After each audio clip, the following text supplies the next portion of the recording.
Welcome, dear listener. I'm so glad you're here with me tonight. Before we begin our story, let's take a few moments together to leave the busy world behind and settle into this quiet space. Find a comfortable position, perhaps lying down with your head cradled softly, or sitting with your back supported and your body at ease. Let your hands rest gently wherever they feel natural. Now, let's breathe together. Close your eyes if you'd like, or let your gaze soften on something restful. Take a slow, deep breath in through your nose. Feel the air fill your lungs completely.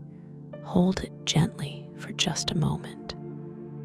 And now release it slowly through your mouth, letting it carry away any tension you've been holding. Beautiful. Let's do that again. Breathe in deeply, counting slowly. 1, 2, 3, 4. Hold for a brief moment. 1, 2. And exhale even more slowly. 1, 2, 3, 4. Feel your shoulders drop away from your ears. Let your jaw unclench. Release any tightness in your hands. One more time, breathing in all the calm and peace available to you. 1, 2, 3, 4. Hold. 1, 2, and out. 1, 2, 3, 4. Wonderful. Notice how your body feels now. A little heavier, a little softer, more ready to rest. Tonight, you have nowhere to be but here. Nothing to do but listen and let yourself drift peacefully. Tonight, we travel to a narrow street in the old quarter of Edinburgh, where rain patters against bow-front windows and lamplight glows warmly through the evening mist. Here stands Meridian Books, a rare bookshop that has occupied the same crooked building for nearly 200 years. Its shelves holding secrets as numerous as its volumes. Our story follows Thomas Ashwood, a thoughtful, rare book dealer who has spent 25 years learning to read the stories that books tell, not just in their words, but in their margins, their bindings, their provenance, and history. When a mysterious manuscript arrives at his shop with no note of explanation, Thomas finds himself drawn into an elegant puzzle that spans generations. There are cipher wheels to decode, old letters to piece together, and a long-forgotten story of two Victorian scholars who hid something precious in plain sight. We'll wander through shadowed stacks and candlelit archives, discovering clues in marginalia and book plates, following a trail of intellectual breadcrumbs left by careful hands more than a century ago.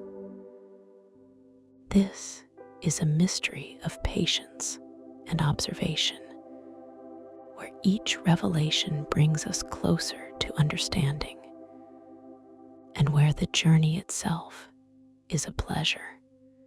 So settle deeper into your comfort, dear listener. Let the world outside fade away, and let us begin. The story begins. The manuscript arrived on a Thursday afternoon in October, just as the first proper rain of autumn began to silver the cobblestones outside Meridian Books. Thomas Ashwood was cataloging a collection of 18th century natural philosophy texts when he heard the shop bell's gentle chime.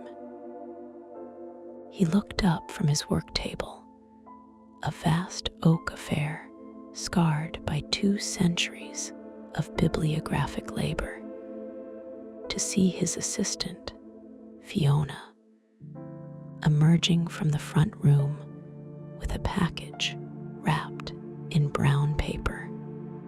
"This just came by courier," she said, setting it carefully on the one clear corner of his table. "No return address, just your name." Thomas removed his spectacles and examined the package. It was perhaps 9 inches by 12, bound with ordinary twine, the paper slightly dampened by the rain. His name had been written in India ink with an old-fashioned broad-nib pen. Mr. Thomas Ashwood, proprietor, Meridian Books. The hand was educated, careful, somehow old-fashioned, despite the modern postal stamp. "How curious," he murmured. Fiona lingered, her curiosity matching his own. She was a doctoral student in bibliography at the university, working at the shop 3 days a week, and she had learned to recognize when something unusual crossed their threshold. Thomas cut the twine with his brass scissors, the same ones that had belonged to the shop's previous owner and the owner before that, and folded back the damp paper. Inside was a simple cardboard portfolio, and within that, a manuscript. It was perhaps 70 pages, written on heavy paper that had aged to the color of chamomile tea. The text was in a neat copperplate hand, precise and beautiful. But as Thomas scanned the first page, he felt that peculiar tingle of recognition that came with genuine mystery. The words made no sense. Not that they were illegible, quite the opposite. Each letter was perfectly formed, each word properly spaced. But the words themselves were nonsense. THVNE, WIPHER, CVLLS, BVNEATH. The MVRBLE, WHXRE, ASDRVS, kept the FAITHFVL, RECVRD, of TVENTY, TWVLVE, YEIRS, walking the pith of KNVWLEDGE. "It's a cipher," Fiona breathed, leaning closer. "So it would seem." Thomas turned the pages carefully, his bookseller's hands automatically assessing the manuscript's physical properties. The paper was high-quality laid paper, probably from the mid to late 19th century, judging by its weight and the faint watermark he could see when he held a page to the light. The ink had aged to brown, but remained sharp and clear. No foxing, no significant deterioration. But who would send it? Fiona asked. And why? Thomas returned to the wrapping paper, examining it more carefully. There was nothing else, no letter of explanation, no card, no hint of origin. Just the package, the manuscript, and silence. I suppose, he said quietly, settling into his chair. We shall have to find out. That evening, after Fiona had gone home and the shop was closed, Thomas carried the manuscript upstairs to his private study. This room occupied the entire top floor of the narrow building, its sloped ceiling following the ancient roofline, its dormer windows looking out over the rain-swept city. Bookshelves lined every wall, floor to ceiling, creating a labyrinth of knowledge that Thomas had been curating for a quarter century. The shelves held his personal collection, volumes he could never bear to sell, books that had become old friends, Victorian poetry and medieval histories, illuminated manuscripts and modern first editions, reference works in half a dozen languages. Each book had been carefully chosen. Each had a story. Thomas made himself a pot of tea Earl Grey, his evening ritual, and settled into his reading chair by the fire. The chair was upholstered in worn burgundy leather, shaped by decades of scholarly sitting, positioned perfectly between the warmth of the hearth and the light of his favorite lamp. Rain drummed steadily against the dormer windows, creating a cocoon of sound that made the study feel even more removed from the world outside. He arranged his tools within easy reach.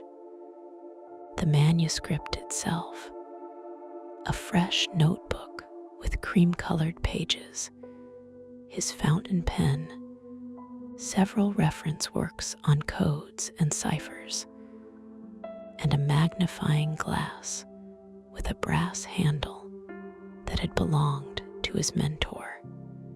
He began methodically, as he had been trained to do. First, a thorough examination of the physical artifact. The pages were sewn together with thread that appeared to be original silk, slightly deteriorated, but still holding firm. The manuscript had once been bound in a simple paper cover, now mostly detached, with remnants of a leather spine still clinging to the thread. The stitching was professional, the work of someone who understood bookbinding. On the inside of what remained of the front cover, Thomas found something he had missed earlier. A small label, handwritten in the same copperplate script as the manuscript text. Property of A. Whitmore, May 1847. Whitmore, Thomas said aloud, tasting the name. It meant nothing to him immediately, but it was a beginning. A name, a date, a place to start pulling at threads. He turned his attention to the text itself, copying several lines into his notebook with careful precision. THVNE WIPHUR CVLLS BVNEATH the MVRBLE WHXRE ASDRVS kept the FAITHFVL RECVRD of TVNTY, TWVLVE, YERS. The structure suggested English, not a foreign language.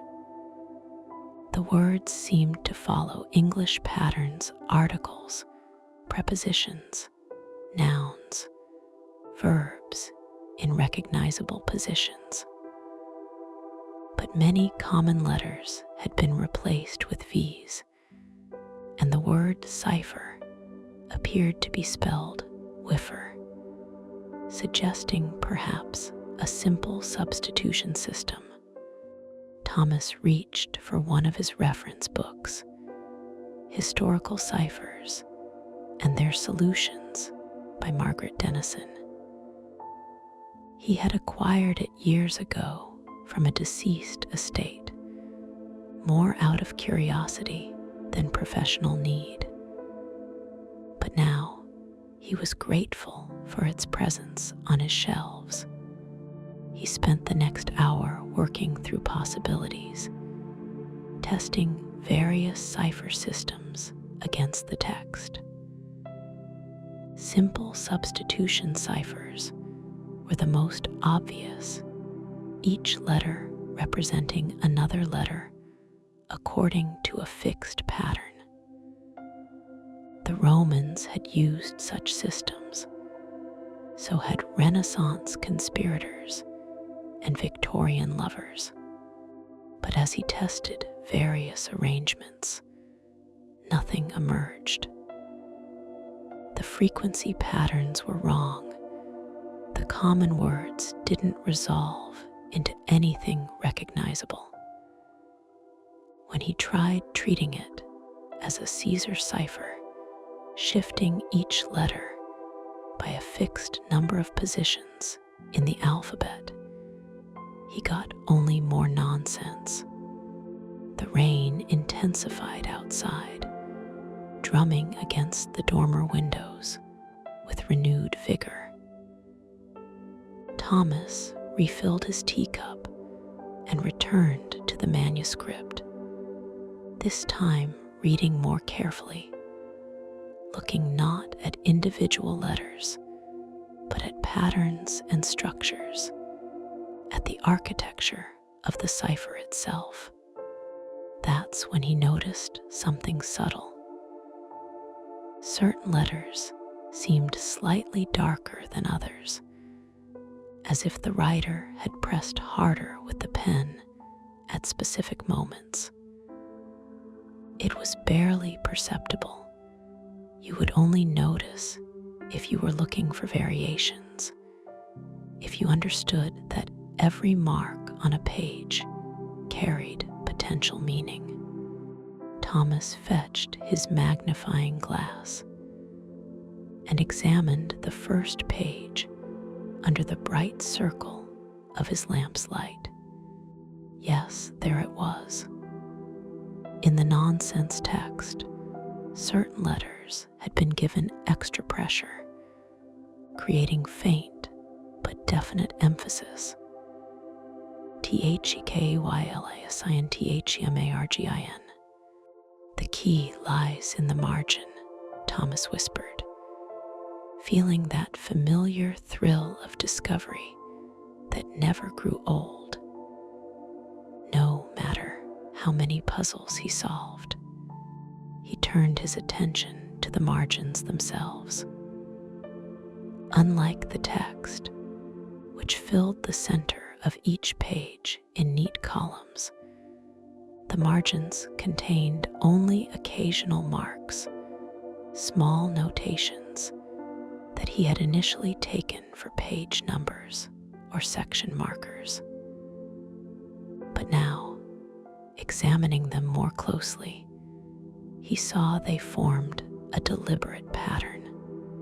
On the first page, in the upper right corner, 12:7. On the second page, 3:14. On the third, 19:5. Page after page, each with a pair of numbers in the same careful hand, written smaller than the main text, but with equal precision. Thomas opened his notebook to a fresh page and began copying the number pairs systematically. There were 68 pages of cipher text, and each page bore its numbered notation. When he had transcribed them all, he sat back and studied the list, looking for patterns within the numbers themselves. The first numbers ranged from 1 to 26, the number of letters in the alphabet. The second numbers were similarly constrained, never exceeding 26. This suggested a book cipher, where each number pair might refer to a specific letter in a specific position within a word, line, or page of another text. But which text? That was always the challenge with book ciphers. Both sender and receiver needed to possess the same edition of the same book, agreed upon in advance. Without knowing what text these numbers referenced, the cipher remained locked. Thomas rose from his chair and walked to his window, looking out at the rain-slicked rooftops of Edinburgh's old town.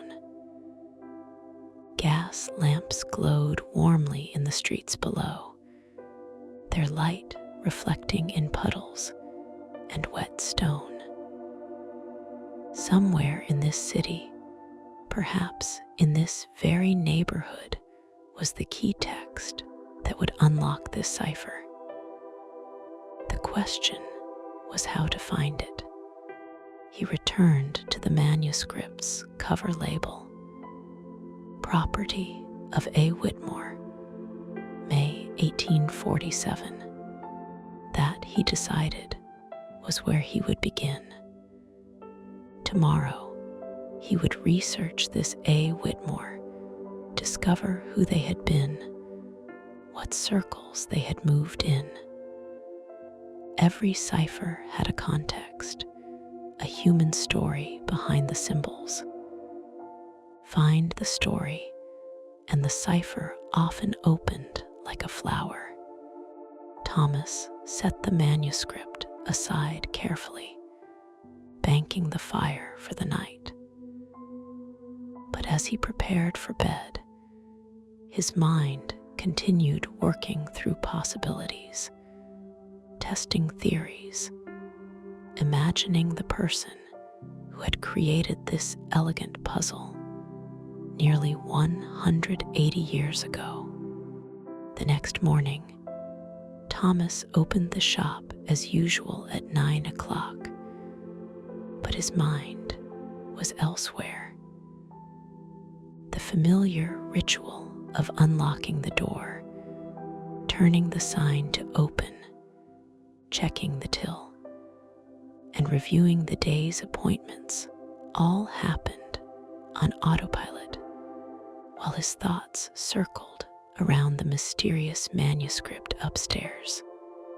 While Fiona managed the few early customers, a regular collector who specialized in Scottish poetry and had standing orders for anything by Mac Diarmid, and a young couple looking for a first edition wedding gift, Thomas sat at his work table with his laptop, delving into Edinburgh's historical records. The National Library of Scotland had digitized many of its archives over the past decade, making research that once required days of physical archive visits now possible from a computer screen. Thomas typed various combinations into the search fields. A. Whitmore, Edinburgh, 1847. Arthur Whitmore bookseller, Whitmore, Edinburgh, 1840s. After 20 minutes of searching and refining his queries, he found something that made his pulse quicken.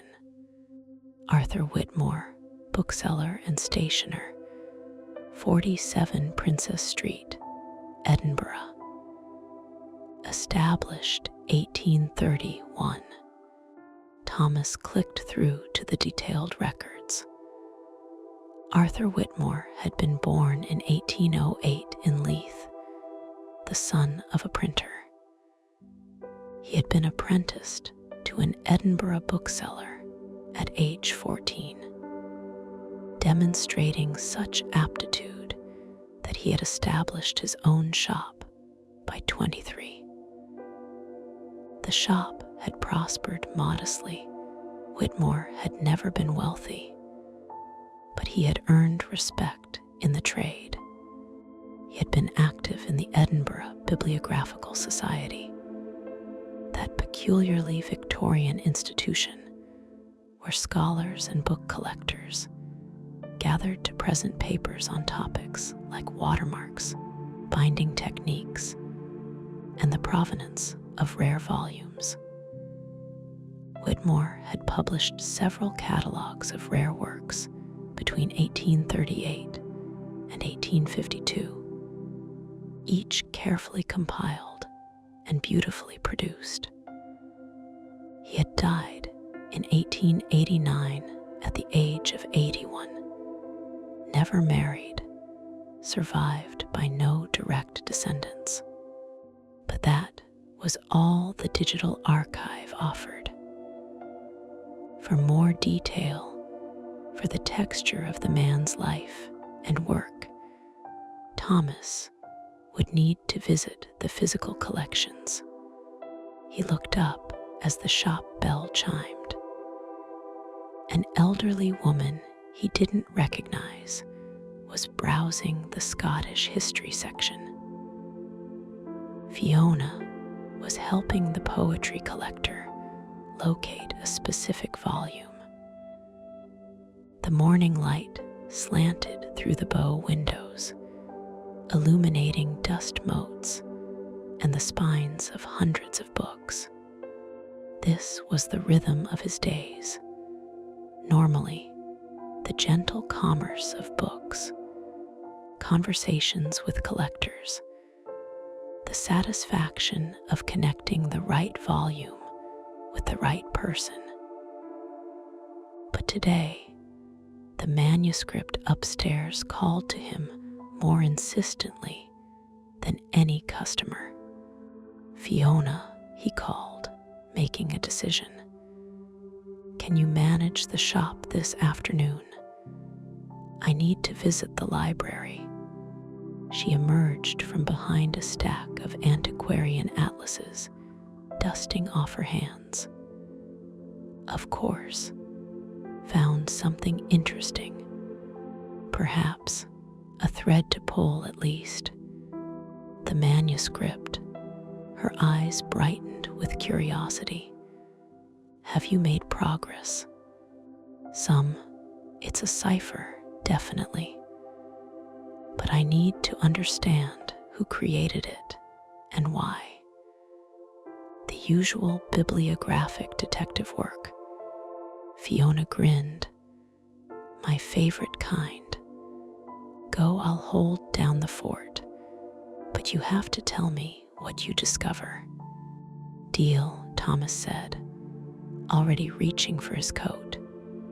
The National Library of Scotland stood imposing and elegant on George Ivy Bridge, its neoclassical facade speaking of learning and permanence.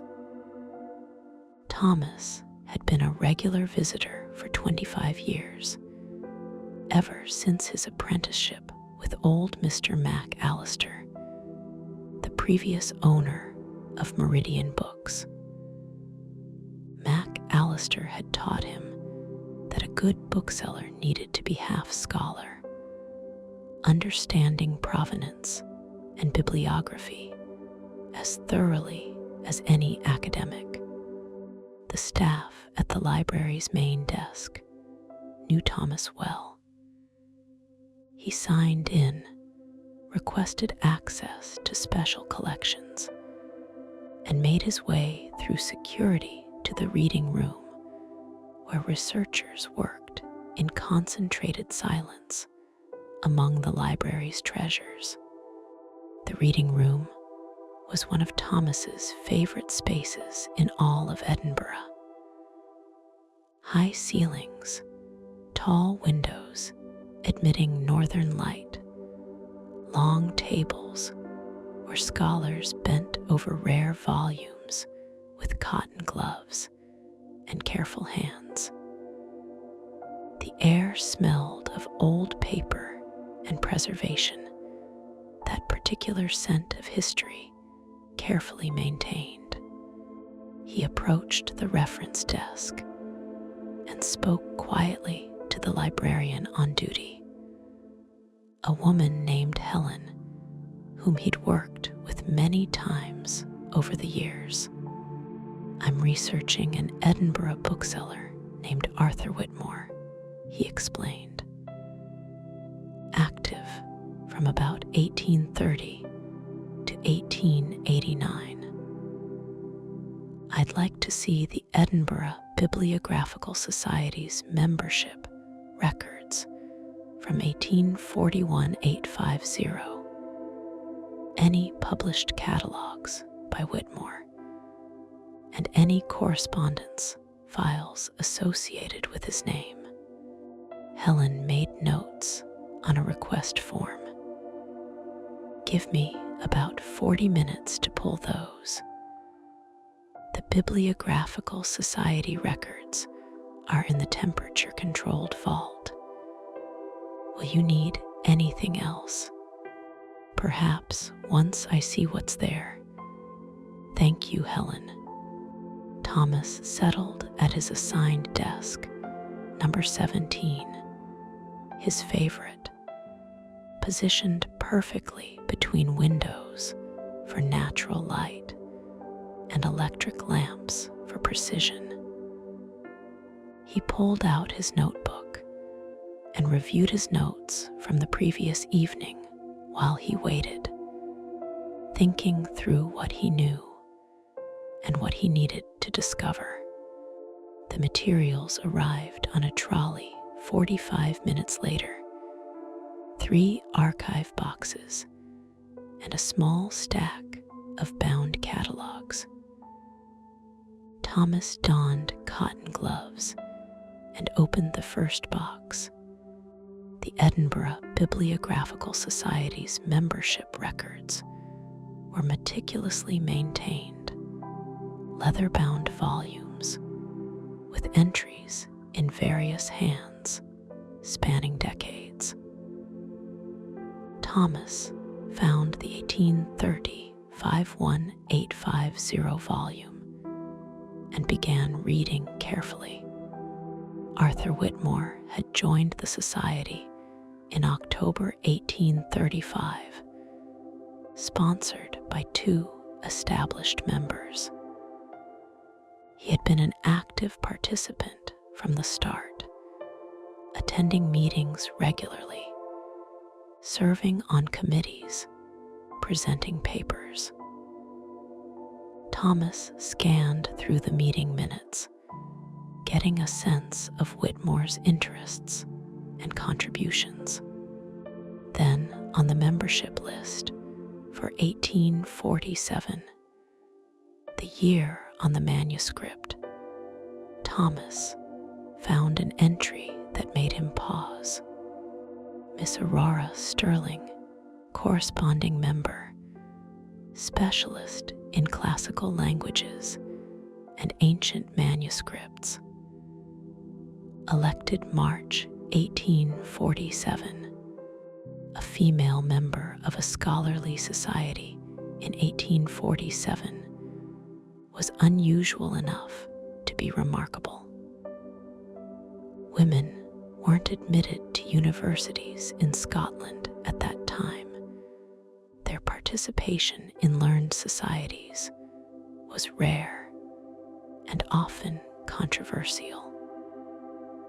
Whoever Miss Aurora Sterling had been, she must have been exceptional to have gained membership. Thomas made a note of her name and continued reading. In the Society's meeting minutes for March 1847, he found this entry.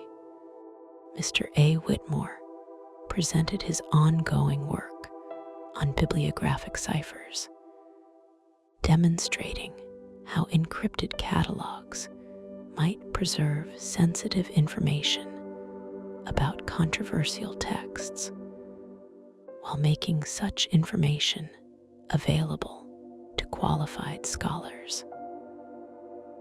Miss A. Sterling offered commentary on similar practices in classical manuscript traditions, noting parallels with medieval scribal annotations. Thomas sat back in his chair, his heart beating a little faster. Bibliographic ciphers. So the manuscript wasn't simply a private exercise.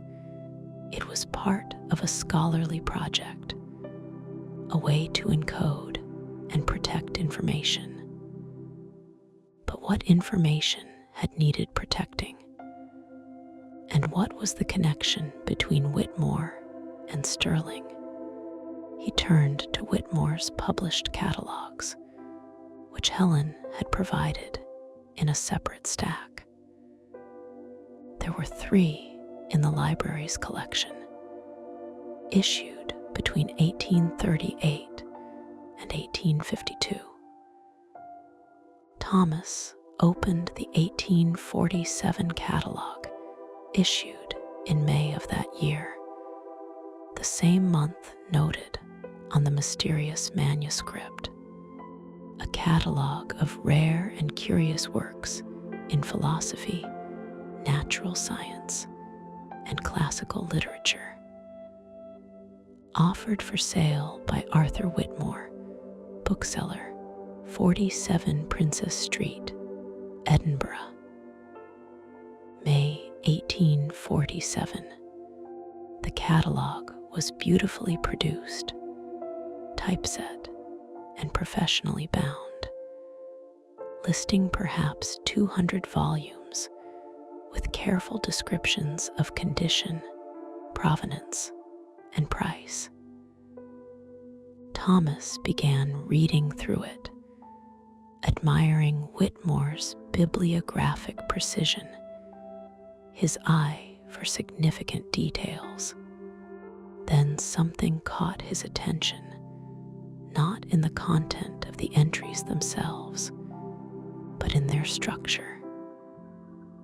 The first letter of each catalog entry, reading downward, seemed to spell something.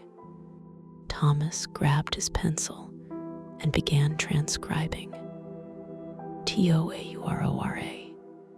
His pulse quickened. He worked faster, copying the first letter of every entry to Aurora with admiration, and the deepest respect for one who sees beyond the veil of ordinary knowing. Thomas smiled despite himself. Here was human story beneath the scholarly puzzle. Arthur Whitmore had been sending secret messages to Aurora Sterling, encoded in his professional catalogs, where only someone looking for hidden meaning would find them. It was charming, really, and it suggested a relationship deeper than mere scholarly acquaintance. One didn't go to such elaborate lengths unless the recipient mattered profoundly. But this wasn't the key he needed for the numerical cipher. This was a message about the relationship, not the key to the manuscript. Thomas needed to learn more about Aurora Sterling, where she had lived, what texts she had worked with, what might have served as a shared reference point between her and Whitmore. He returned to the Society's records, looking for more information about Sterling. There were fewer entries for her than for Whitmore, as was often the case with women in scholarly circles of that era. But what Thomas found was intriguing. She had presented 2 papers to the Society. The first, in November 1845, was titled Paleographic Methods in Dating Classical Manuscripts, Evidence from Letter Forms and Abbreviations. The second, in January 1848, was called The Library of Alexandria, Recovery and Reconstruction of Lost Catalogs. The Library of Alexandria. Thomas felt another thread connecting, another piece of the puzzle clicking into place. He requested Aurora Sterling's published papers, if any existed in the collection. Helen returned 20 minutes later with disappointing news. Sterling's papers had never been published separately. However, her 1848 paper on Alexandria had been included in the Society's annual transactions volume for that year. Thomas opened the volume carefully. Sterling's paper began on page 47, running for 32 pages, including footnotes and appendices. He began reading, quickly becoming absorbed in her argument. Sterling wrote with clarity and passion, her scholarship meticulous, but never dry. She argued that while the physical library of Alexandria had been lost to fire and time, it was possible to reconstruct some knowledge of its contents through careful analysis of citations in surviving works, marginalia in later manuscripts, and references in historical documents. She proposed creating what she called a shadow catalog, a bibliographic reconstruction of what might have been housed in the ancient library.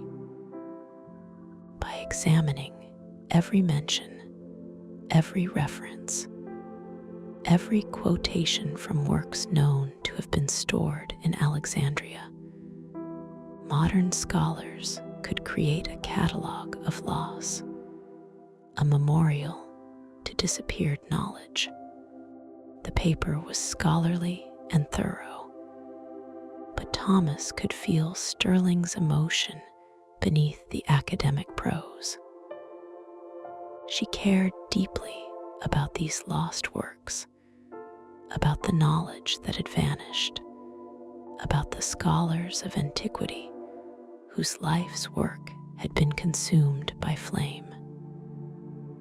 Her paper was both an act of scholarship and an act of mourning. At the end of the paper was a brief biographical note. Miss Aurora Sterling resides at Falcon House, Merkiston, where she maintains a private research library of classical texts. Interested scholars may apply for access by letter to the above address. Thomas copied the address carefully into his notebook. Falcon House, Merkiston. That was was less than 2 miles from his bookshop, in a quiet residential neighborhood of Victorian villas. He gathered his notes and materials, returned everything to Helen with thanks, and walked out into the afternoon drizzle. The rain had settled into the persistent Scottish mist that could last for days, neither quite raining nor quite stopping, just maintaining a constant dampness that seeped into everything. But Thomas barely noticed. His mind was racing with possibilities, connections forming between the pieces of information he had gathered. 2 scholars, Whitmore and Sterling, collaborating on questions of lost books and bibliographic ciphers. A manuscript created in May 1847, precisely when their relationship seemed to be developing. Hidden messages in catalogs, references to shadow libraries and disappeared knowledge. What had they been working on together? And why had it needed to be encoded? Merchiston was a quiet neighborhood of substantial Victorian villas, tree-lined streets, and gardens that even in autumn maintained their careful beauty. Thomas walked slowly, studying house numbers, trying to imagine this area as it had been in 1847, newer then, on the expanding edge of Edinburgh's respectable districts, where scholars and professionals built homes away from the noise and crowding of the old town. Falcon House, when he found it, was smaller than he had expected, a neat stone villa with a slate roof and a small walled garden tucked away on a lane that curved gently uphill. The house looked well maintained, but obviously old, its windows the original rippled glass that softened and distorted the view, its stonework bearing the weathering of more than 150 years. The garden was well tended, with late blooming roses and the structured geometry of Victorian landscaping still evident beneath modern plantings. A brass plate beside the door read, simply M. Chen. No indication of the house's historical significance. No marker nodding that a pioneering Victorian woman scholar had lived here. Thomas stood at the gate for a moment, uncertain. What exactly was he hoping to find? Aurora Sterling would have died long ago. The 1848 paper had been published more than 175 years ago. Her library would have been dispersed, her papers scattered or lost. But perhaps the current owners knew something of the house's history. Perhaps there were records. Perhaps. He was stalling, he realized. The only way to find out was to ask. He opened the gate and walked up the short path to the front door. There was a brass bell pull, delightfully old-fashioned, the kind that rang an actual bell somewhere inside the house. He pulled it and heard a distant chime, clear and musical. Footsteps approached from inside, unhurried, measured. Then the door opened to reveal a woman in her 70s, silver-haired and sharp-eyed, wearing a cardigan against the autumn chill, and holding a book with her finger marking her place. Reading glasses hung on a chain around her neck. "Yes," she said, not unkindly, looking at Thomas with polite curiosity. "Good afternoon," Thomas said, trying for the right tone, interested, but not intrusive, scholarly, but not pedantic. "I'm terribly sorry to disturb you. My name is Thomas Ashwood. I'm a rare book dealer here in Edinburgh. I'm doing some research into the bibliographic history of this neighborhood, and I understand that this house was once occupied by a scholar named Aurora Sterling. I was wondering if you might know anything about her, or if any records from that period might still exist." The woman's expression shifted from mild curiosity to surprised interest, her eyebrows rising. "Aurora Sterling?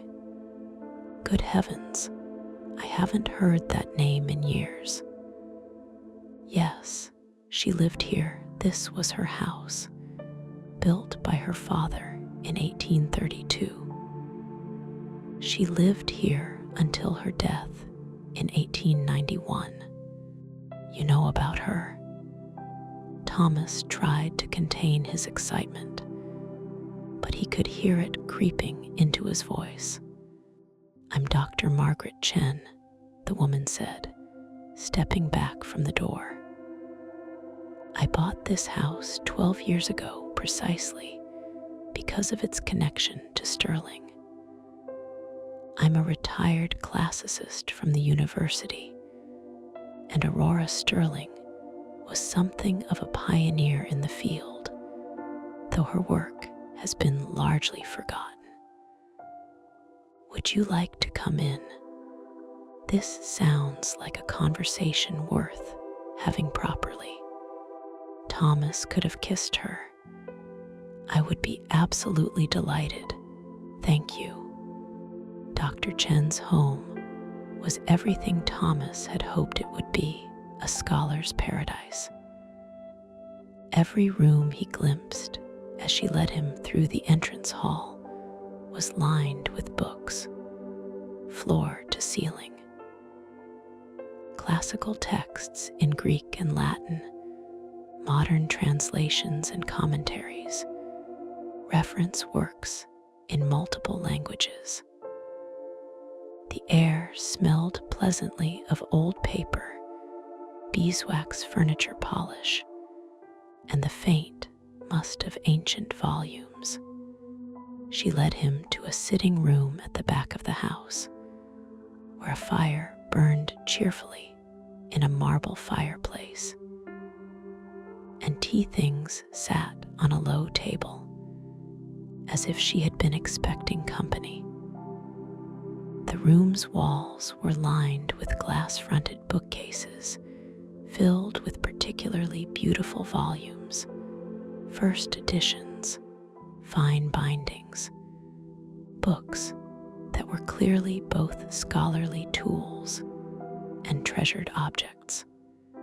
"I was just about to have tea," Dr. Chen said, gesturing to a comfortable armchair near the fire. "Will you join me? I find that mysterious visitors bearing questions about long-dead scholars are much improved by tea." Thomas laughed, relaxing into the chair she indicated. "That would be lovely, thank you." As Dr. Chen poured from a china pot decorated with blue willow patterns, Thomas explained about the manuscript, the cipher, the number pairs in the margins, the clues that had led him to Arthur Whitmore, and then to Aurora Sterling. Dr. Chen listened intently, her sharp eyes never leaving his face, occasionally nodding or making small sounds of interest. When he finished, she set down her teacup and smiled with evident delight. "How perfectly like them," she said. Aurora Sterling and Arthur Whitmore were intellectual partners for more than 40 years, though they never married.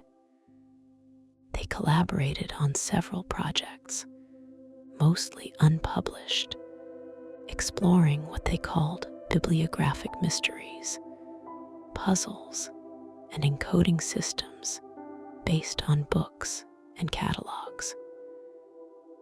They were fascinated by the idea that information could be hidden in plain sight, preserved in the very structure of bibliographic data. "Do you know what happened to Sterling's library?" Thomas asked, leaning forward in his chair. Her papers mentioned a private research collection of classical texts. It was dispersed at auction in 1892 after her death, Dr. Chen said, and Thomas felt a stab of disappointment. But then she continued, "However, and this is quite fortunate for your investigation, when I bought this house 12 years ago, the previous owner left behind several boxes of materials that had been in the attic for decades. Most were damaged beyond use. Water had gotten in at some point, creating awful staining and mold. But I kept a few items that seemed significant, particularly those connected to Sterling herself." She rose and walked to one of the glass-fronted bookcases, running her finger along the spines with the practiced ease of someone who knew exactly where everything was. She selected a slim volume and returned to her chair. "This is Aurora Sterling's personal commonplace book," Dr. Chen said, handling the volume with obvious affection. "Her diary of reading and research. I've been meaning to donate it to the library's special collections, but I confess I've enjoyed having it here, feeling connected to her work." She handed the book to Thomas. It was bound in brown leather, worn soft with age and handling, about the size of a modern paperback. The covers were unmarked except for faint gilt tooling that had mostly worn away. Thomas opened it carefully. The pages were filled with Sterling's handwriting, a clear, precise hand that reminded him of the copperplate script on Whitmore's manuscript. The entries were dated, creating a chronicle of her reading and thinking. January 3, 1846. Began reading Plutarch's Moralia in Greek. His discussion of education and on listening to lectures, particularly apt today, given my own struggles to be heard in scholarly circles. February 17, 1846. Letter from A.W. regarding his latest catalog project. He suggests we collaborate on a systematic approach to documenting lost works. The idea excites me greatly. Thomas turned through the pages, reading dates and entries, getting a sense of Sterling's daily intellectual life. She read voraciously Greek and Latin classics, modern scholarship, scientific works, philosophy. She corresponded with scholars across Britain and Europe. She struggled with the limitations placed on her as a woman, nodding with wry humor the doors closed to her while remaining determined to pursue her work. "May I look through this?" Thomas asked. "I believe it might contain clues about the cipher system Whitmore used." "Please do," Dr. Chen said, settling back with her own tea. "I must admit, I'm fascinated by your mystery.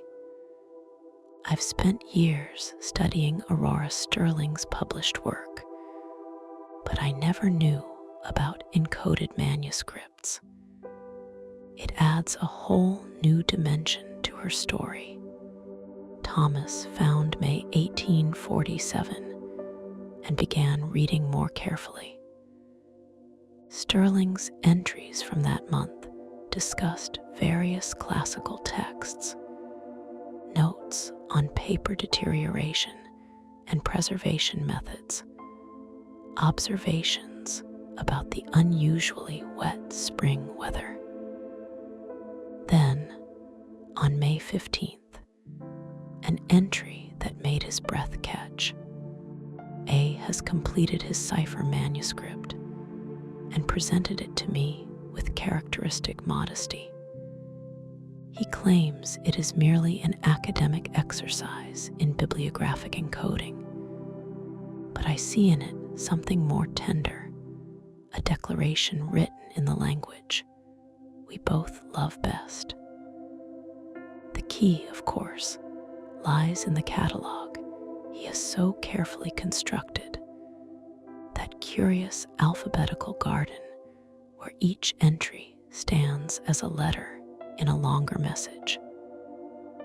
How like him to hide devotion in scholarship. I have prepared my response in kind. If his manuscript speaks through ciphered pages, mine shall speak through margins. 26 books, 26 letters, arranged upon my shelves in the order of revelation. He shall walk through my library and read my answer in the very catalogue of my mind. What we cannot speak openly, we shall encode in the languages of our trade, bibliography, catalogue, cipher.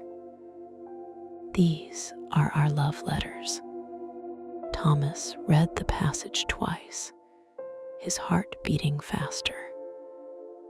This was it, the key to understanding Whitmore's cipher, and simultaneously a confirmation that the relationship between these two scholars had been more than merely academic. They had loved each other, and they had expressed that love through their shared passion for books. But Sterling's response referenced something specific. 26 books arranged in a particular order, functioning as a key to Whitmore's cipher. "Dr. Chen," Thomas said carefully, looking up from the commonplace book, "you mentioned that Sterling's library was auctioned in 1892. Do you know if any catalog of that auction survives?"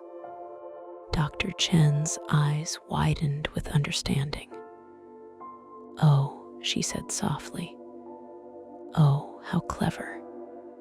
Yes, I believe I have a copy. When I bought this house, part of what attracted me was its connection to Sterling's work. I collected as much documentation as I could find. Wait here." She disappeared into another room.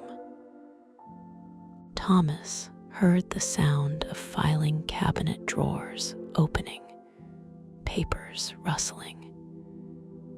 He continued reading Sterling's commonplace book, finding other references to her collaboration with Whitmore, hints at the depth of their connection. June 3, 1847. We cannot marry, society would not allow it. My family would never consent, and A himself believes his circumstances too modest to offer me what I deserve. But what I need from him, he gives in abundance. Intellectual partnership, respect, shared passion for our work. Perhaps that is enough. Perhaps that is more than most people ever find. Dr. Chen returned carrying a slim printed pamphlet, its cover foxed and brittle with age. She handled it carefully, clearly aware of its fragility. "This is the auction catalog," she said, handing it to Thomas. Published in April 1892 for the sale of Sterling's effects. I found it in an antiquarian bookshop years ago. Pure luck, really.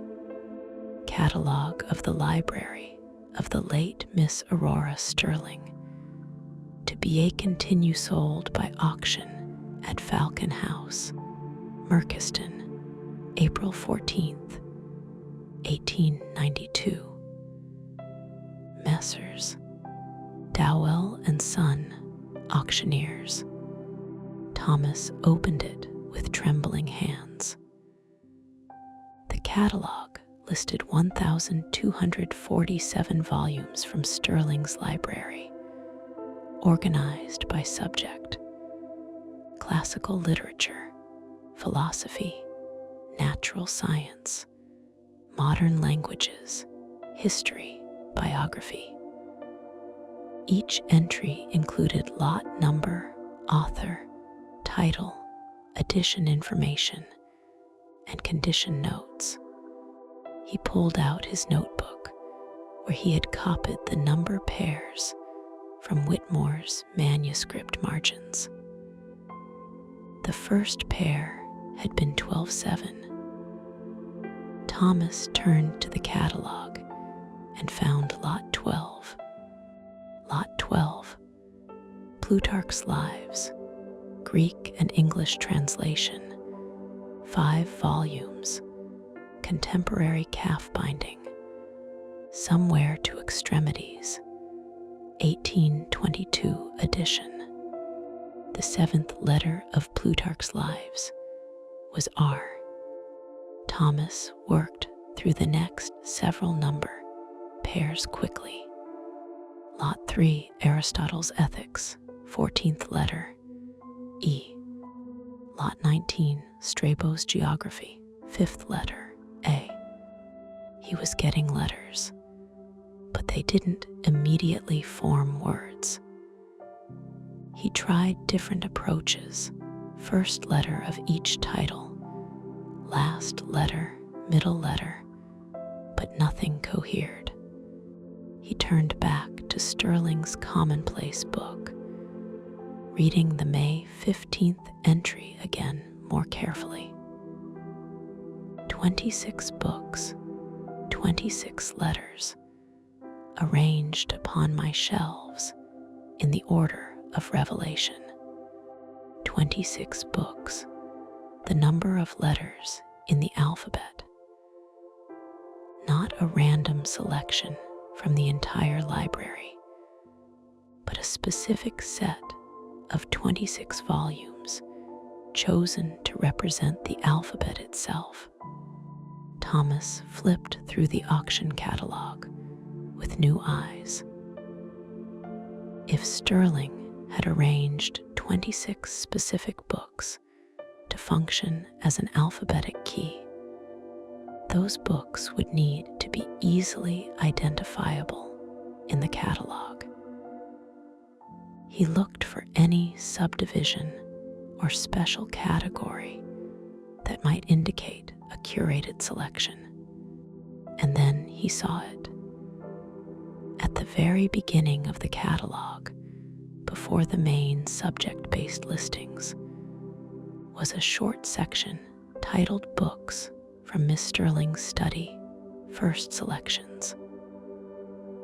A prefatory note explained that these volumes had occupied a special position in Sterling's private study and were being offered first before the main collection. There were exactly 26 entries. Thomas began reading through them with growing excitement. 1 Aeschylus, Tragedies, Greek text with English notes. 2 Bacon Francis, Essays, first collected edition. 3 Cicero, Letters to Atticus, Latin text. 4 Dante, Divine Comedy, Italian with English translation. 5 Euripides, Complete Works, Greek text. He continued through the list. Flaubert, Gibbon, Homer, Isocrates, Johnson, Keats, Lucretius, Milton, Newton, Ovid, Plato, Quintilian, Rousseau, Shakespeare, Tacitus, Urquhart, translator of Rabelais, Virgil, Wordsworth, Xenophon, Young, and concluding with Zeno, a philosophical text on the founder of Stoicism. This was Sterling's alphabet, her personal key. Arranged from A to Z, each book's title began with a sequential letter of the alphabet, creating a systematic encoding device.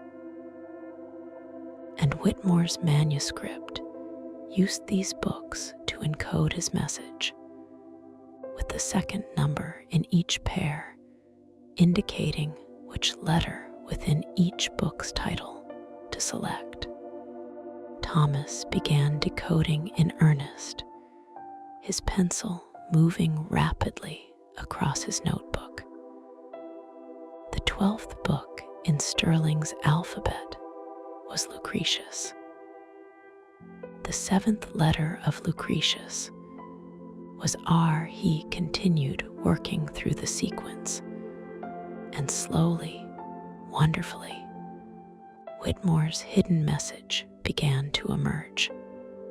My dearest Aurora, forgive the cipher, but I find I cannot speak plainly what my heart insists I say. Thomas looked up at Dr. Chen, who had been watching him work with patient interest. It's a love letter, he said quietly, encoded in this tremendously elaborate way. He used your alphabet as the key, the 26 books from Sterling's study, to encode a personal message. May I see? Dr. Chen asked. Thomas showed her his transcription, the first lines of decoded text. She read it slowly, her expression softening. How extraordinary, she murmured. And how very like them both to turn their scholarly tools into vehicles for personal expression. The intellectual and the emotional so completely intertwined that you can't separate them. May I continue decoding? Thomas asked. I'd like to see the complete message. Of course. Please, I'll make us more tea. This seems like work that will take some time. Thomas worked through the evening as the light outside faded, and Dr. Chen's sitting room lamps took over from daylight. She brought him more tea, then sandwiches, then eventually opened a bottle of wine. They worked in comfortable silence, broken by occasional conversation, Thomas explaining his decoding process, Dr. Chen sharing what she knew of Sterling and Whitmore's lives and work. The cipher resolved slowly into a letter that was both scholarly and deeply personal. Whitmore wrote with Victorian reserve but unmistakable emotion, his feelings expressed through careful literary references and bibliographic metaphors. He spoke of his admiration for Sterling's mind, her brilliance in classical languages, her original thinking about manuscript studies, her courage in pursuing scholarship despite society's barriers. He wrote of his joy in their collaboration, the intellectual partnership that had become the center of his life. He addressed the impediment to their union, Sterling's earlier engagement to another man, which Dr. Chen confirmed from her research had ended with the man's death in 1846, and Whitmore's own sense that his modest circumstances as a shopkeeper made him unsuitable for a woman of Sterling's education and family standing. But then he wrote about the project they had discussed, creating a comprehensive bibliography of lost books, texts that were known to have existed but had vanished from the historical record. Whitmore proposed that they collaborate on this work, gathering evidence from citations, marginalia, catalog references, and historical documents, reconstructing the bibliographic history of disappeared knowledge. This work, he wrote through the decoded cipher, shall be our legacy together.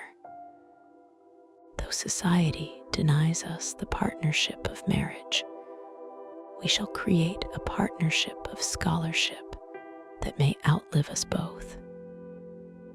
In cataloging what has been lost, we honor all those voices silenced by time, and perhaps we honor our own bond, which must remain partly hidden, but is no less real for its encoding.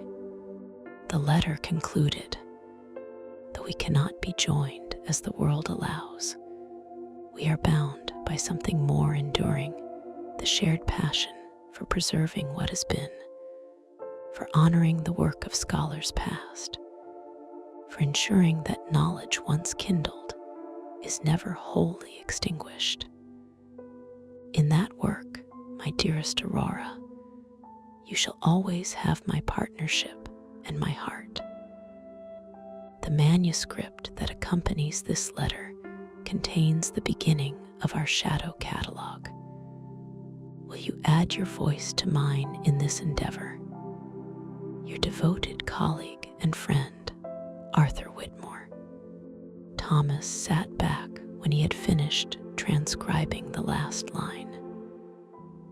The fire in Dr. Chen's hearth had burned down to coals, and full darkness had fallen outside.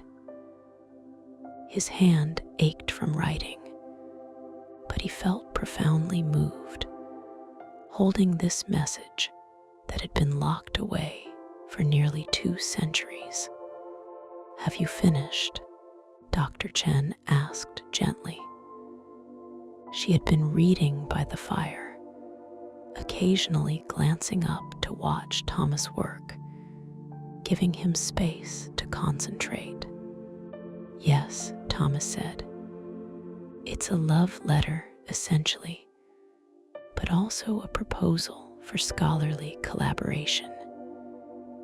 He's asking her to work with him on a bibliography of lost works, what he calls a shadow catalog. May I read it? Thomas handed her his transcription. She read slowly, her reading glasses perched on her nose, occasionally pausing to reread a passage. When she finished, her eyes were damp. "How beautiful," she said softly, "and how very sad in its way."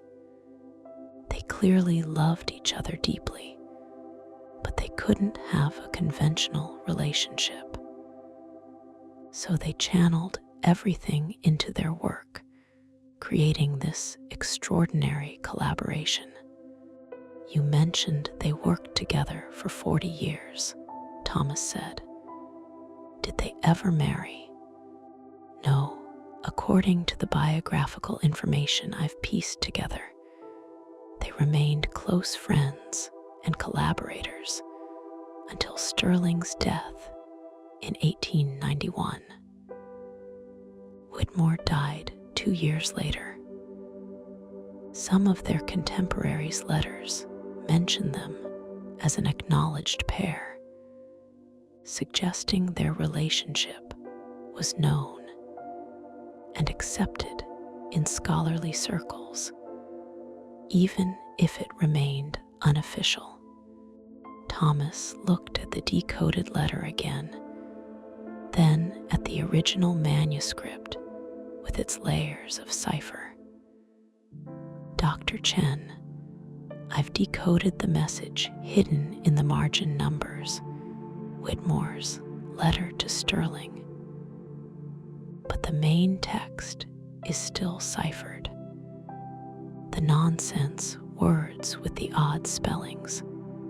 You think there's another layer. I'm certain of it. Whitmore mentions that the manuscript that accompanies this letter contains the beginning of our shadow catalog. The main body of the ciphertext must be the actual bibliography they were compiling, the catalog of lost works." Dr. Chen leaned forward with interest. "How would we decode that?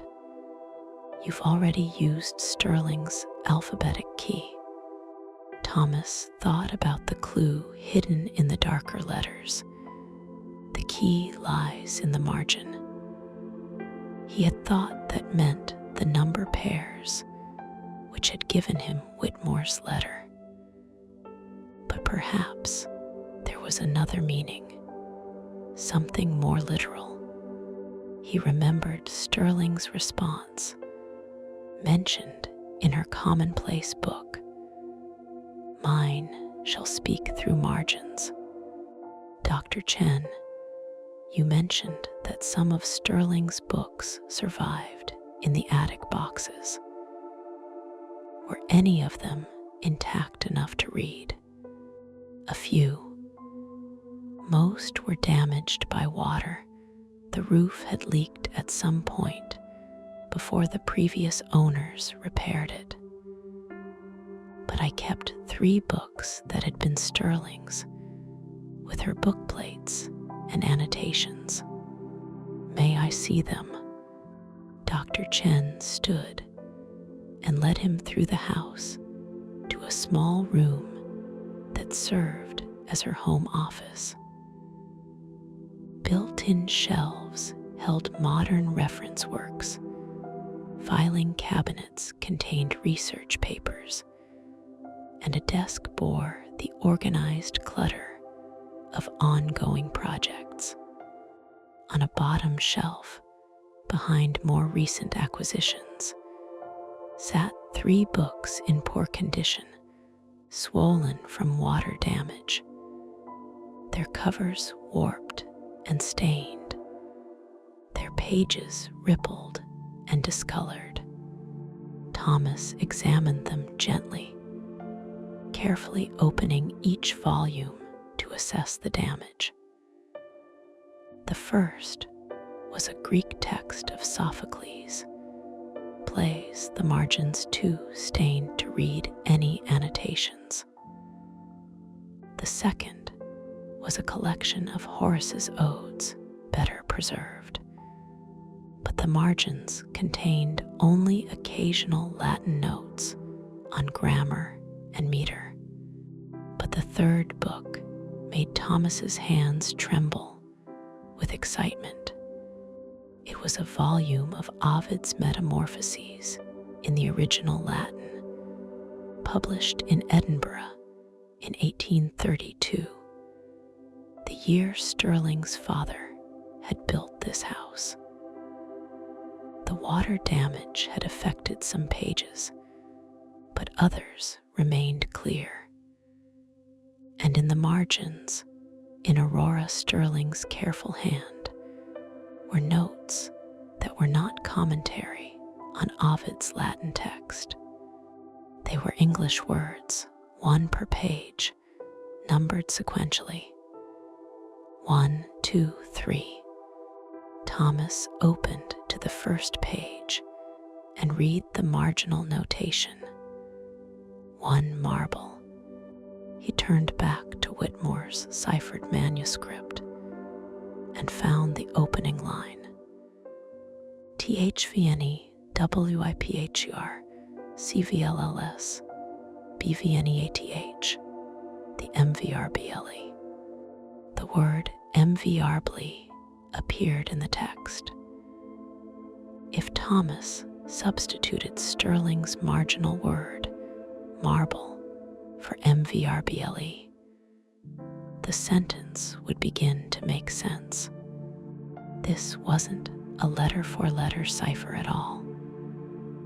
It was a word substitution system.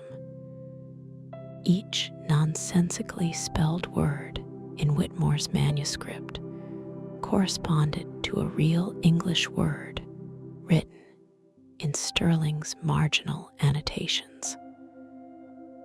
The deliberately odd spellings with V's and altered letters were misdirection, making the text appear more complex than it actually was.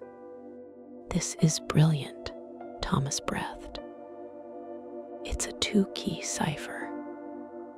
The number pairs in the margins decode Whitmore's personal letter to Stirling, but the main text is decoded using Stirling's marginal annotations in this volume of Ovid. "Can you decode it with just this book?" Dr. Chen asked, looking at the water-damaged volume dubiously. Thomas carefully paged through it, counting the marginal notations. There were 32 legible entries before water damage made the rest unreadable. Not completely. Whitmore's manuscript has 68 pages. I need all 68 of Stirling's marginal words to decode the full text. This volume only gives me the first 32. He felt frustration rising. To come this close and be stopped by water damage seemed particularly cruel. "But wait," Dr. Chen said slowly. Stirling's papers were donated to the university archives when the house was sold. I've never examined them thoroughly. I came to her story through her published work, not through manuscript materials. But if this damaged Ovid was kept here in the house, perhaps she donated a better copy to the archives. Thomas checked his watch. Nearly 8 o'clock, the university library would be closed now. But tomorrow, "I'll visit the archive first thing in the morning," he said. "Dr. Chen, thank you so much for your help. You've made solving this puzzle possible. "It's been absolutely fascinating," she said warmly. "Please, let me know what you find. I feel quite invested in Aurora and Arthur's story now." And she hesitated, then continued, "If you do manage to fully decode their shadow catalog, I would be honored to help analyze it from a classical scholarship perspective. This is exactly the kind of collaborative work Aurora Sterling valued." Thomas smiled. "I would be delighted to work together. It seems fitting, somehow continuing the collaboration they started." That night, Thomas barely slept. He lay in bed in his flat above the bookshop, his mind racing through the elegant layers of the cipher. Two Victorian scholars, deeply in love but unable to marry, had created an intricate bibliographic puzzle that simultaneously declared their feelings and preserved their scholarly work. The cipher had 3 layers: the hidden message in darker letters pointing to the margins, the number pairs in the margins encoding Whitmore's love letter using Sterling's alphabetic key, and the main text encoding their collaborative bibliography using Sterling's marginal annotations. It was beautiful in its complexity, poignant in its motivation. Everything they valued: scholarship, books, preservation of knowledge, their forbidden love, all woven together into a single encoded manuscript. But who had sent it to Thomas? And why now, after so many years? The manuscript had been in someone's possession for nearly 180 years. Whitmore had presumably kept it after Sterling's death. It would have passed to his estate, then perhaps through descendants or collectors. Someone had carefully preserved it, understanding its significance even without being able to decode it, and that someone had chosen Thomas to receive it. Why? He rose before dawn, made strong coffee, and was waiting outside the university's special collections reading room when it opened at 9 o'clock. The archivist he spoke with was a young man named David, serious and efficient, wearing the careful attention to detail that characterized good archivists. When Thomas explained what he was looking for, papers or books related to Aurora Sterling, particularly anything from around 1847, David consulted his database and nodded. "We do have a Sterling collection," he said. "It's not large, 3 archive boxes of papers and correspondence. They were donated in 1952 by a great-niece who was clearing out family materials. Let me bring them up for you. Were any books included in the donation?" Thomas asked, trying not to sound too eager. David checked his notes. "Yes, actually. The finding aid mentions 1 volume that was donated with the papers. Give me about 20 minutes." Thomas settled at his usual desk in the reading room, pulling out his notebook and reviewing what he knew.